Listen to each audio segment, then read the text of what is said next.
called to order. For those around the table, please turn on your microphones when speaking. For those participating via Zoom, please state your name when making a comment or asking a question. The MAG public comment process allows members of the public to comment on items that fall under MAG's jurisdiction. If you would like to comment at today's meeting, please complete the request to speak form. MAG staff can assist with any questions you may have. If you parked in the garage, a validation stamp is available on the counter. If you purchased a transit ticket to come to the meeting, please see staff for a ticket. Hearing assisted devices are available from MAG staff. We will now begin the meeting with a roll call of all members. Thank you, Chair. I will now begin the roll. Nicholas Leftwich, Apache Junction. Here. Below Samo, ADOT.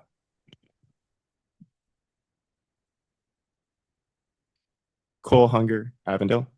I'm here. Thank you. Andrea Marquez, Buckeye. Stacy Bridge, Denzak, Carefree. Stephen Perales, Cave Creek. Sam Andrea Chandler. Jose Macias, El Mirage. Present. Thank you. AJ Monroe, Florence. Farhad Tavasoli, Fountain Hills. Here. Thank you. Keith Newman, Gilbert. Yeah, I'm here. Thank you. Alex Lerma, Glendale. Jimmy Carrion, Goodyear. Here. Thank you. Randy Prock, Litchfield Park. Here. Thank you. Rudy Lopez, Maricopa. Here. Thank you. Rachel Applegate, Maricopa County. Adam Cannon for proxy for Rachel. Thank you. Kelly Rorex, Mesa. Present. Thank you. Brandon McMahon, Paradise Valley. Present. Thank you. Sarah Dirks, Peoria. Present. Thank you. Adam Miller, Phoenix. Here. Thank you. Nina Arredondo, Pinal County. Present. Thank you. Sarah Clark, Queen Creek. Here. Thank you. Brian Myers, Salt River, Pima, Maricopa Indian Community. Nick Carroll, Scottsdale. Present. Thank you. Lloyd Abrams, Surprise. Trevor Fleetum on behalf of Lloyd. Thank you. Chair Jacob Payne, Tempe. Present. Thank you. Anish Adhikari, RPTA. Dee McGarry, Wickenburg. Present. Thank you. Gregory Arrington, Youngtown.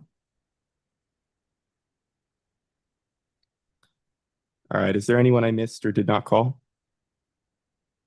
Maricela Benitez from the town of Florence is present proxy for Albert Monroe. Great, thank you. Anyone else? All right, Chair, we have quorum. Thank you. Our next item is the call to the audience. This is the opportunity for the public to comment on items that fall under MAG's jurisdiction that are not on the agenda, informational items, or items on the agenda for discussion and not for action. 15 minutes will be provided for the call to the audience unless the chair requests an extension to this limit. I have received no requests to speak for the call to the audience. MAG also provides the opportunity for any members of the public to submit written comments via the MAG website. Any comments received 2 hours prior to the meeting have been shared with committee members in advance of the meeting for consideration and will also be included in the formal meeting minutes. Staff, have we received any online written comments for the call to the audience? Thank you, Chair. We have not received any online written comments. Thank you. We will move on to agenda item 3, which is the approval of the meeting minutes from May 26, 2026. Does any member of the committee have questions? Hearing none. Prior to the approval of the meeting minutes, there's an opportunity for members of the public to comment. I have received no requests for this item. Staff, have we received any online comments for this item? Thank you, Chair. We have not received any online written comments. Thank you. I'll look for a motion to approve agenda item number 3. Move to approve item 3. Do I have a second?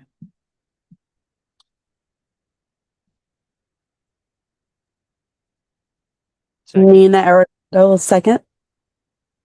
All right, we have a motion from Vice Chair Adam Miller and a second from Nina Arredondo. We will have those participating in the meeting online take part in a voice vote by turning on their cameras and unmuting their audio. We need to see the faces of everyone to participate in the voice vote. For those who cannot or do not want to turn on their cameras, staff will conduct a roll call vote. Staff will only call on those virtual participants who did not turn on their camera. Members, please leave your cameras on until after the roll call vote so that staff can count the people's names whose cameras are not on. Can I have a voice vote of those in the room and those online? Those in favor say aye. Aye. Aye. Those opposed say nay. Okay, members, please leave your cameras on. And staff, will you conduct the roll call of the members participating virtually who did not turn their camera on? Thank you, Chair. I will now begin the roll call vote.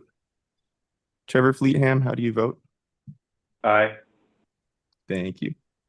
Sarah Clark, how do you vote?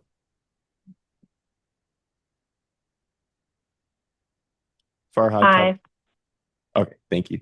Farhad Tavasoli, how do you vote? Aye.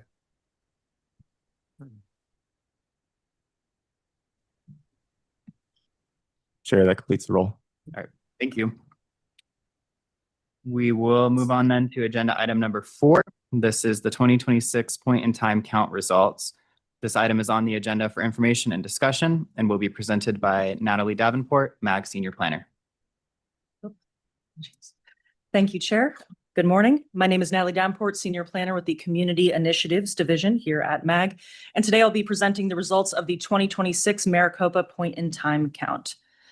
To begin, the point in time count, which is commonly abbreviated as the PIT count, is a census of all individuals experiencing sheltered and unsheltered homelessness on a given night in our region.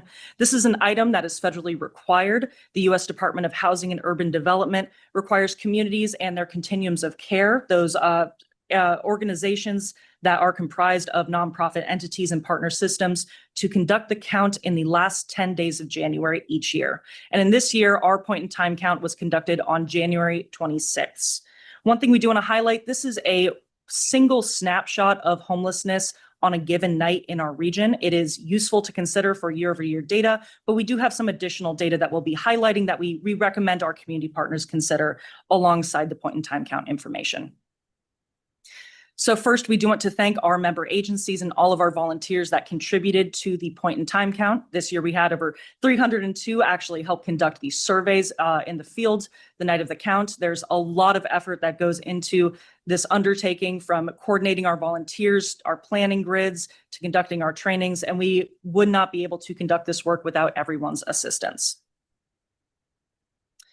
So to speak to the point in time count process, MAG's role in this is as the collaborative applicant, so the backbone agency of the continuum of care. So as such, MAG is responsible for conducting some of these core duties established by the Code of Federal Regulations and the HUD program rules, which includes administering the point in time count on a yearly basis. As MAG has been the collaborative applicant for many years for our region, we have strong processes in place for conducting the count and have invested heavily in improving our methodology and our systems that support it. Ones that we want to highlight for this year are the technology we use. We use survey apps to help ease collecting data from folks experiencing homelessness. We have planning tools built on GIS mapping resources. We have training platforms for asynchronous and in-person training. We help jurisdictions create teams to do their outreach and provide services to those who are surveyed. And then we work closely with our data teams to review our information collected, both through heat maps and to align it with some of HUD's best practices and methodology. So now let's actually speak to the results of this year's point in time count. We counted a total of 9,726 individuals experiencing homelessness on the night of January 26th of this year. That is a 0.1% decrease from the 2025 point in time count. Of that total, 4,567 individuals were unsheltered, meaning that they were sleeping outside of shelters or in places not meant for habitation. And in turn, that is a 12% decrease from our number of unsheltered individuals in 2025.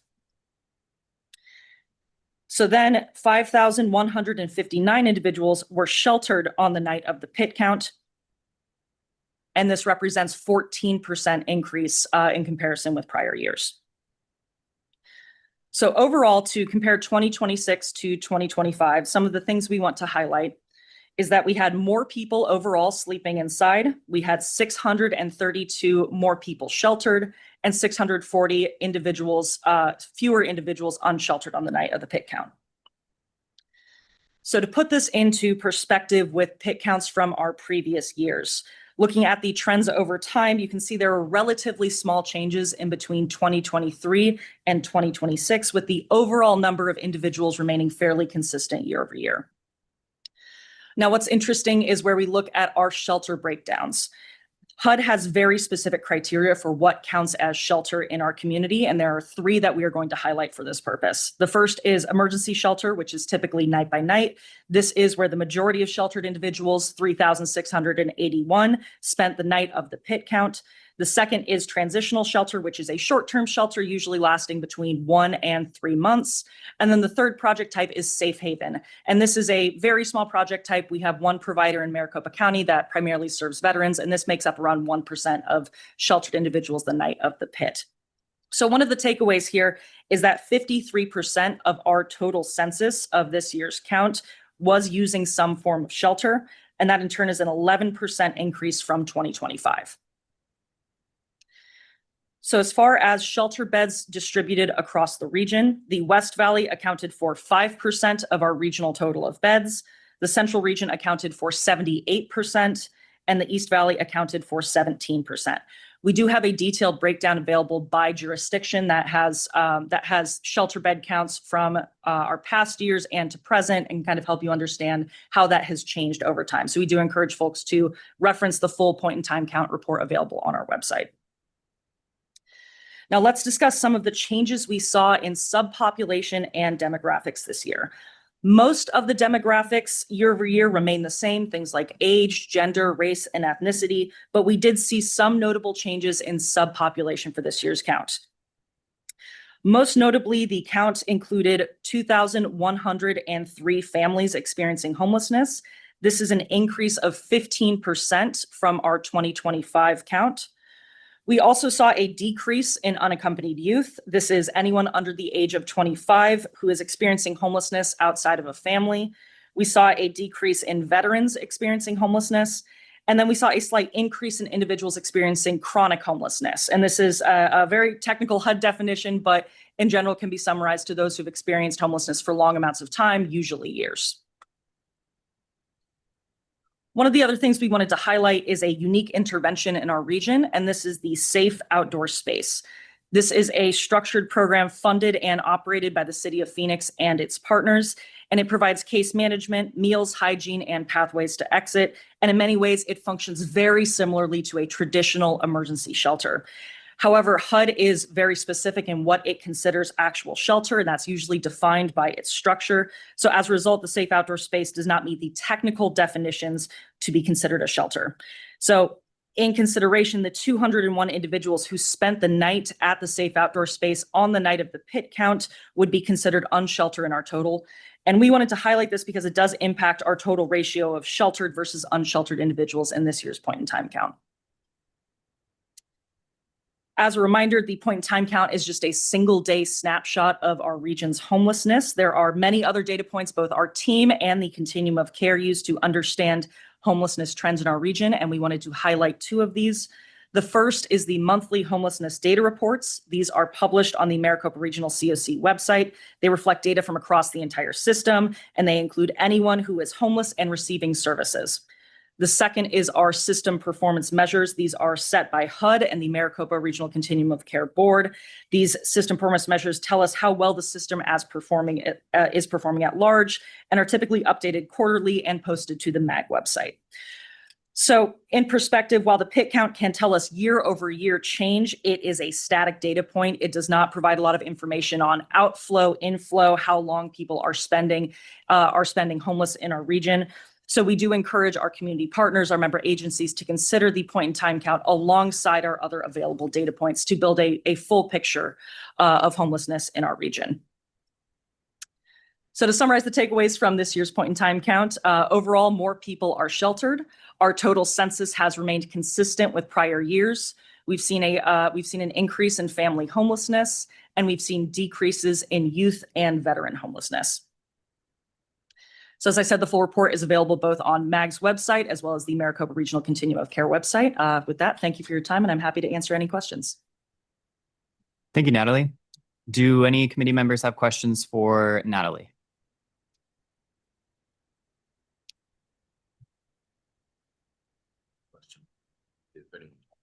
Okay. Is there anybody online raising their hand right now, or? Okay, Vice Chair Miller? Thank you, Mr. Chairman. Thank you, Natalie. Great presentation. I actually have a question for the Phoenix program, or about the Phoenix program. Was it in operation last year or in 2024, I guess, when you did the?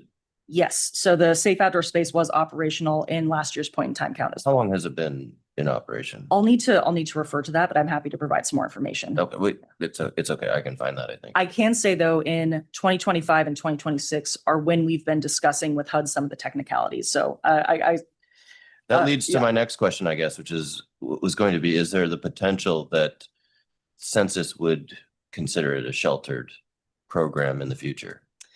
I know our community is interested in advocating for it to be considered sheltered. Many of the same metrics are used to evaluate its performance. And while it is innovative, it's not the only safe outdoor space of its type across the country. So I know there are several other states. Denver has a safe outdoor space. Tucson has a safe outdoor space that are seeking to change this designation. Great. Thank you so much. Absolutely. Any other questions? All right, thanks, Natalie. We'll move on to agenda item number 5 now, which is the residential completions audit update. This item is on the agenda for information and discussion and will be presented by Leon Wagner, MAG Socioeconomic Data Intern. Hello, my name is Leon Wagner once again, and I'll be presenting on the residential completions audit processes and results. So we did talk about this a little bit last meeting in May, and we told cities and jurisdictions to be on the lookout for residential completions data requests. Since then, we have ran the analysis and we've collaborated with our member agencies sending out data, and we've identified over 30,000 potentially missing units. And as you can see on this map on the right, these are spread out over the entire MAG region. And for cities that had lower numbers of missing completions, possible missing completions, we sent out the data in the form of a table asking those cities to fill out the missing data. And for cities with more larger amounts of missing data, we did meet with them individually to try to find the underlying issues that's causing these missing data, as well as to see how MAG can help in collecting the data and preventing it in the future. So if you go year over year, we see in 2020 and 2021, there's about between 1,000 to 2,000 suspected missing units coming out each year. But then we see this large jump in 2022 where we had almost 7,000 missing units. This trend continues in 2023, and then we see another jump in 2024 and 2025. So once again, one of the reasons we wanted to meet with the cities was try to get back to those baseline levels that we saw in 2020, 2021. So why we do this audit and why this residential completions data is important. So this data is used for both MAG and census population and housing estimates and projections. It's also used a little bit in our transportation planning models. And then finally, most importantly, this data is sent semi-annually to the state demographer, who then uses it to divide up the state shared revenue. So we are able to go back to the most recent census, which was in 2020, and revise those numbers with corrected numbers. And so this can help get cities the funding that they are supposed to get. And so we do this every 2 to 3 years or more if there is a need for it. And that's to make sure that we are getting all the residential completion units that we should be getting. So to do this audit, we first compare our data that we have received from each jurisdiction to the county assessor data, which looks like this. And you can see that has the parcel numbers, the completion year, as well as the description of what was constructed on that year. So if we see things that look like they are residential completions and we don't have data for that, we do know that we might be missing something. However, as you can see for apartments, they do have like general number of units, but they don't have the exact number of units. So for things like apartments, we use CoStar, which is a commercial database that has the number of units available. And we're able to use that to see how many units we're actually missing for that development. So if we look through some of the missing completions that we saw, there was kind of a wide variety of how they came in different shapes and sizes, I guess. You can see on this map, the green dots are where we did collect data from the cities for, but then the red parcels are where we did not get data for. In this case, we were just missing a single completion in that subdivision. However, sometimes like this one here, we're kind of spread out across that whole subdivision where we're missing just throughout the subdivision. And then other times we are missing the entire subdivision. This is usually an indicator of an underlying issue, either how the cities are collecting and processing the data or how we're receiving the data. So that's one that we've been kind of keeping an eye on. And then it's not necessarily just the traditional single family. Things like built to rents are kind of tricky sometimes. In this case, we did receive 118 units, but both CoStar and the development site was telling us that we should have gotten about 76 more. Other times like this, we're missing entire apartments. You can see the apartment on the right, we did get the completions for, but the apartment to the left, we didn't get any completions, and there was over 400 units for that apartment. So that's obviously a very big missing completion. So after we collected all this data, we collaborated with the member agencies. We sent out that data to you guys. And then we once again met with some of the member agencies to strategize how we can prevent this and how we can collect the larger numbers of data. As we did this audit, we had overwhelming positive responses from all of the jurisdictions. Everyone was more than happy to help. And that's, I think, special thanks to the PopTac members for facilitating that kind of transaction between the cities and MAG. And as we get close to the end of the audit, we ended up sending out data requests to 29 jurisdictions, and we've received so far data from 23. The other 6 we are in communication with. And overall, there was over 34,000 possible missing units that we sent out, of which we are expecting to add the majority. Not all of them. There was about 4,000 that were either not quite completed yet, or they were things like additions or alterations to an existing unit. But overall, that 30,000 is about 15% of all completions since 2020. That's obviously a very big number, so that will change the state shared revenue quite a bit. And then we are collaborating with the remaining 6 agencies. Those are some of the bigger ones that had quite a few missing units, so we do know that it'll take a little bit more time to collect that data. And so the next steps is first, we will be adding this to our MAG completions database, and then that will be sent to the state demographer in our next residential completions report. That looks like this. That middle section, that is where we will put our Q1 and Q2 data that we collect on a regular database or a regular interval. And then to the right is where we will add the audit data that the state demographer can see. And then that will be sent to each city. The updated figures will be sent, and there will be a time period where you guys can review that and ask for any clarifications or changes to that. And once again, this is done every 2 to 3 years or when we feel that it's needed.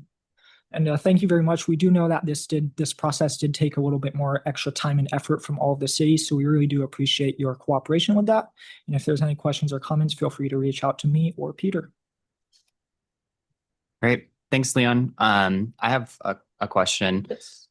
So in the conversations with some jurisdictions that maybe had more significant numbers of these missing units that court caught in the audit, could you share maybe some of the roots of some of those issues that were in reporting that might be applicable to some of the other member agencies, just so that in the future we can try and tidy that up just to prevent any future disconnects on how the data is being reported, or, if it was something from a permit software and how they were generating completion data or anything like that?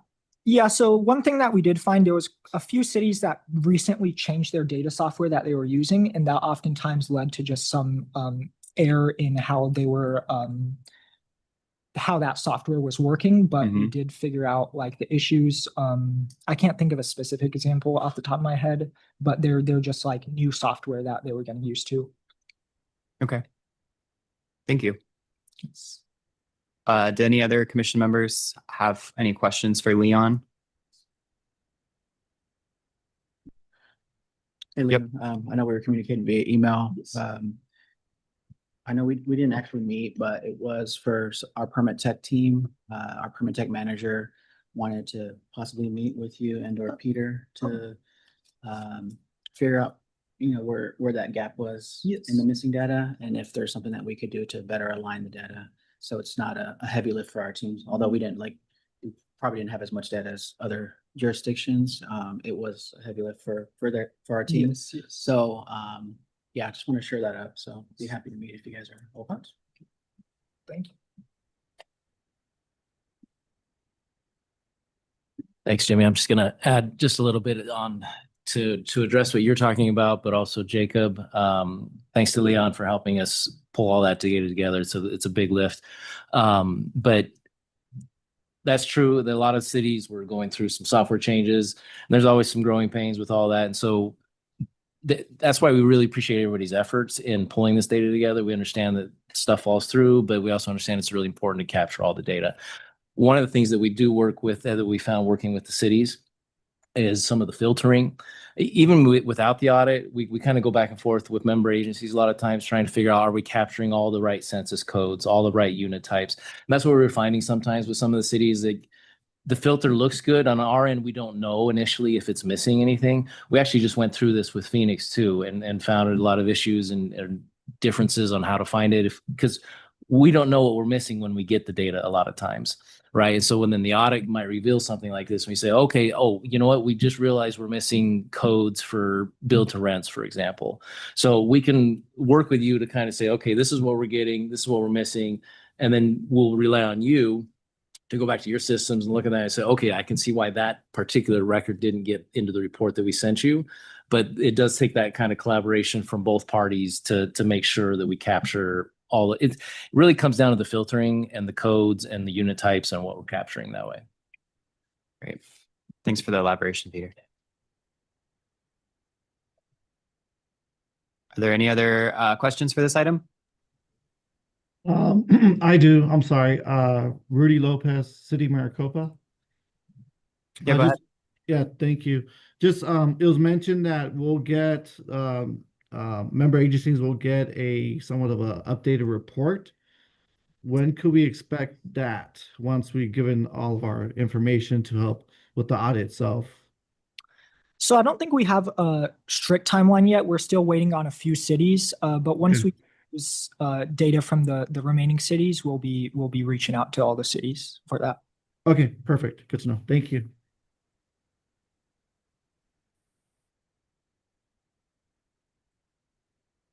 All right. If there's no other questions, we'll move on. Thanks, Leon, for your presentation. The next item on our agenda, number 6, Arizona's Socioeconomic Modeling and Reporting Toolbox Peer Review. This item is on the agenda for information and discussion and will be presented by Jesse Ayers, MAG Socioeconomic Modeling Manager. Excuse me. Thank you, Mr. Chair, members of the PopTag. As mentioned, I'm here to talk about a project that we engaged with Cambridge Systematics in fall of 2025 to engage in a review of our model that does our population projections. But before I talk about the details of that contract and what came of it, I'm going to talk about, take a step back and talk about modeling at MAG a little bit. And this will be a review for some of you, but we have some newer folks in the room as well that'll probably benefit from some of this. So modeling at MAG starts with socioeconomic modeling, and we forecast, as you all know, population, employment, and land use. Lots of good stuff comes out of this on its own, specifically those items, and the data gets used for all sorts of different things. One of the main things it gets used for internally at MAG is for the travel demand model. The travel demand model would not work without the socioeconomic data that feeds it.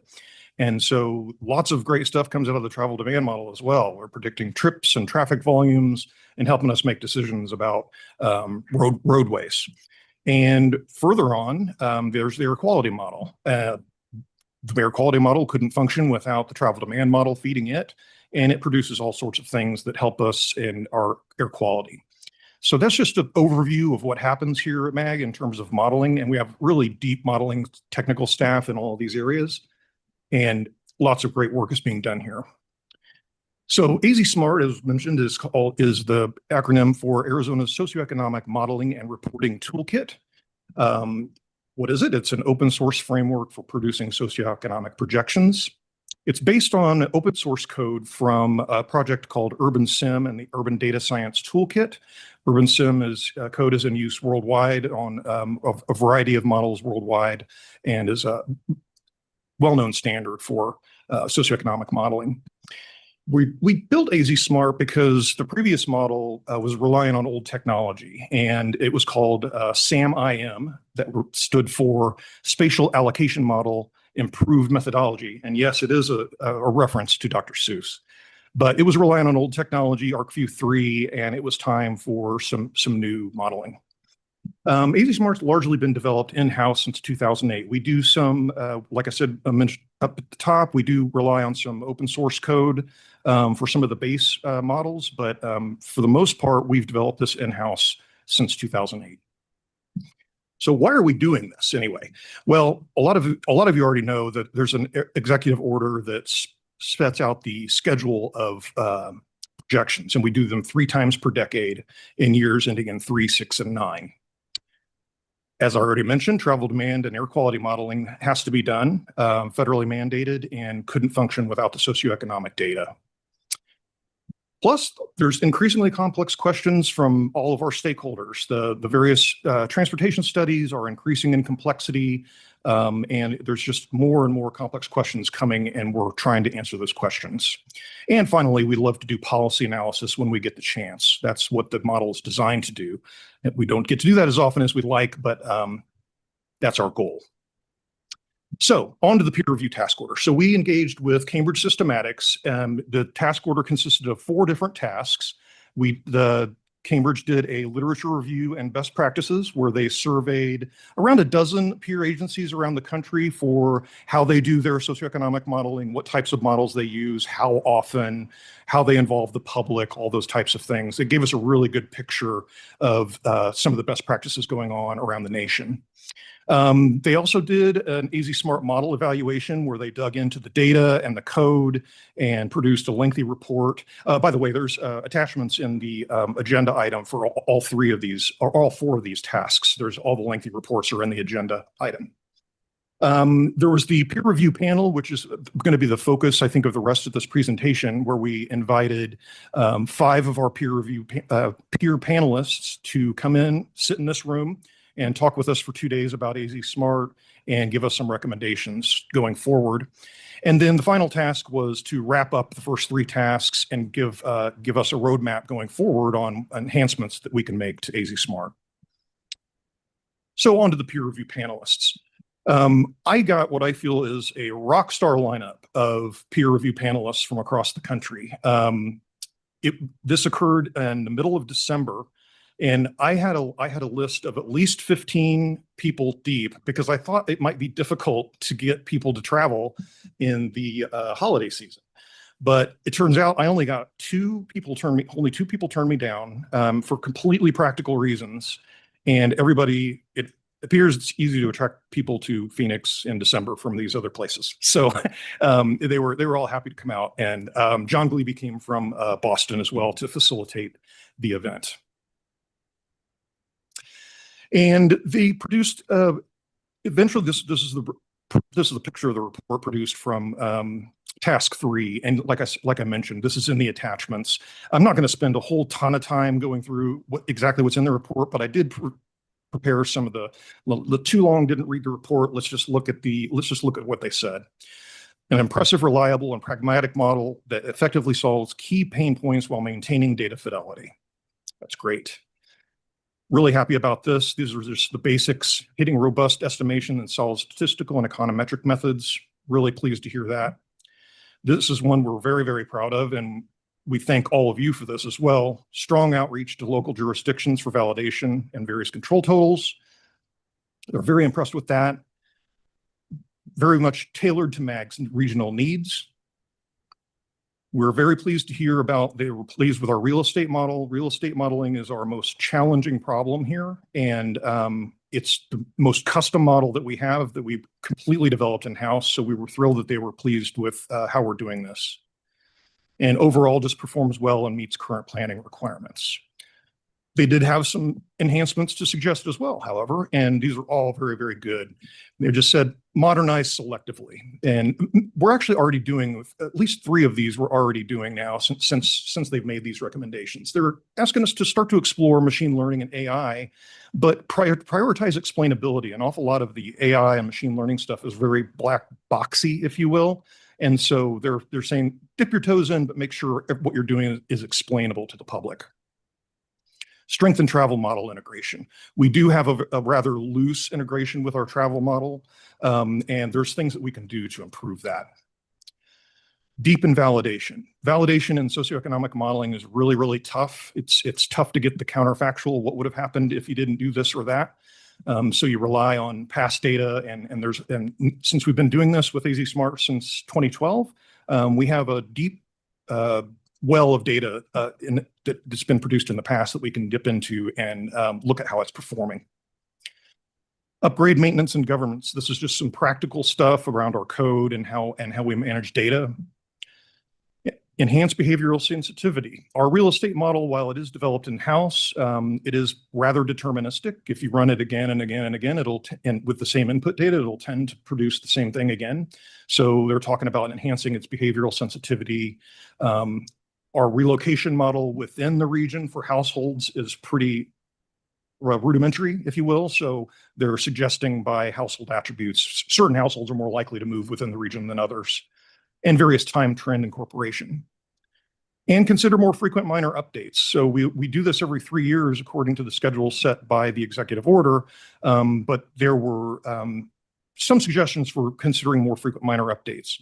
This time around, the way we've implemented this is in June, we adopted the projections at Regional Council, and we adopted them at the MPA level.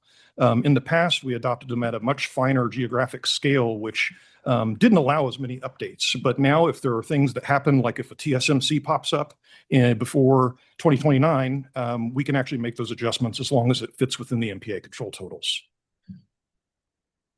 So the main takeaway from the panel, which surprised us, is that we should host one of these every year. And and I think I don't think that they wanted to come out and review AZ Smart every year, but I think this just speaks to the collaboration that we had in this room with the peer panelists. They all got a lot out of doing this themselves. And I think it's great. It's just one of those things that we're not meeting in person as often these days. So I think that was one of those things that they really enjoyed. And that's it. You have all the detailed results from it, and I'm happy to take any questions. Thank you, Jesse. Are there any questions for Jesse from any of the committee members? Yes, Baluka Belizamo from Arizona Department of Transportation. I just have a quick question here. All these panelists, did they all come from Cambridge, or were they coming from different consulting firm? I did not understand that. Sure. So we had John Glebe from Cambridge Systematics was our consultant, our primary consultant on the project, and the peer panelists came from peer MPOs. So they came from DRCOG, Denver Regional Council of Governments, Wasatch Front in Salt Lake City, Kansas City, who am I missing? Seattle and Detroit. So those were the 5 peer agencies that that I contacted and agreed to come out. Okay, thank you. Because in the slides, I did not see that. Thank you.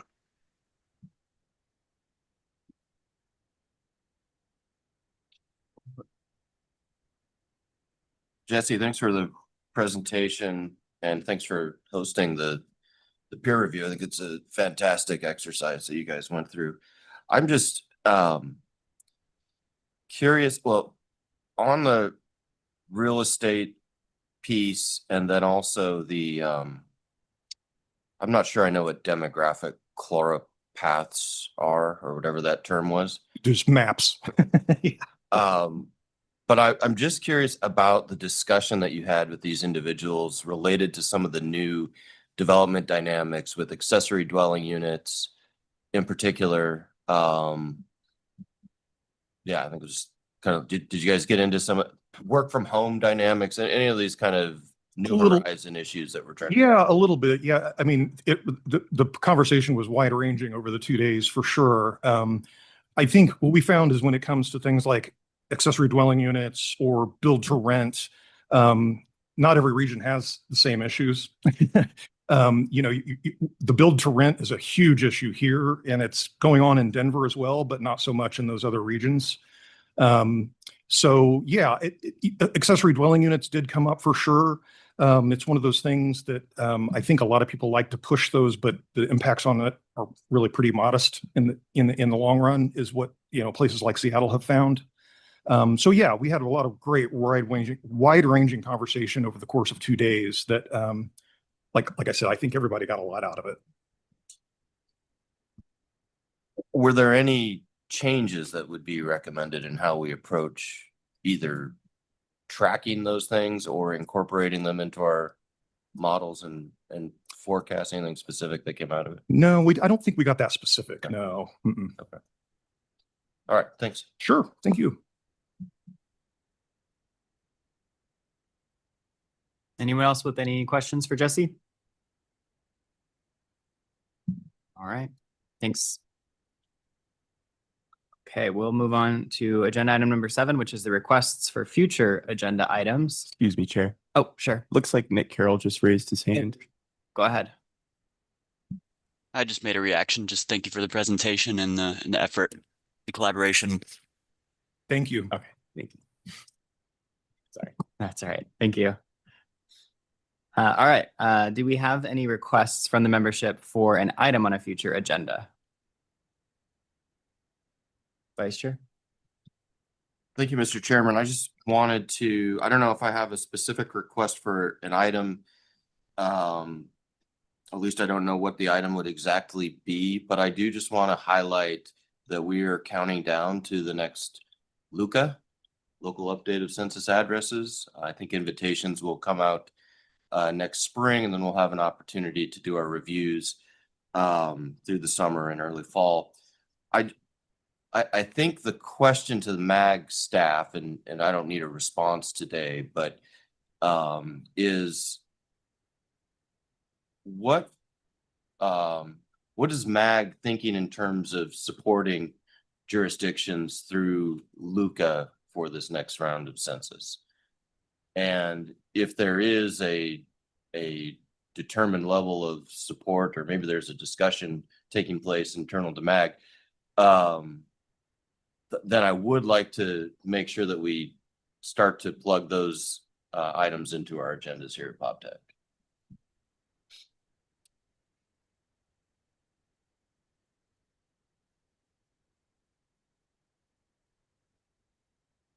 Thank you, Mr. Chair, members of the committee. Adam, thanks for your question.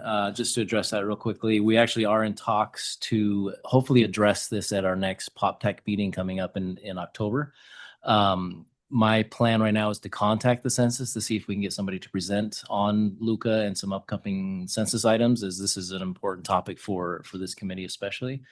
And at that meeting, at that time, we'll be able to address more thoroughly what MAG's involvement will be with that. Yeah, I think that's great, Peter. Appreciate that, and appreciate your outreach to the Census Bureau.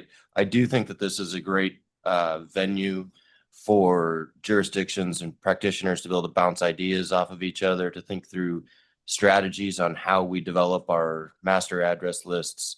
And I also think that there's some regional source data that not only the MAG maintains, but also the 911 system and others that we may want to open up some discussion about with this group. So appreciate the work you're doing.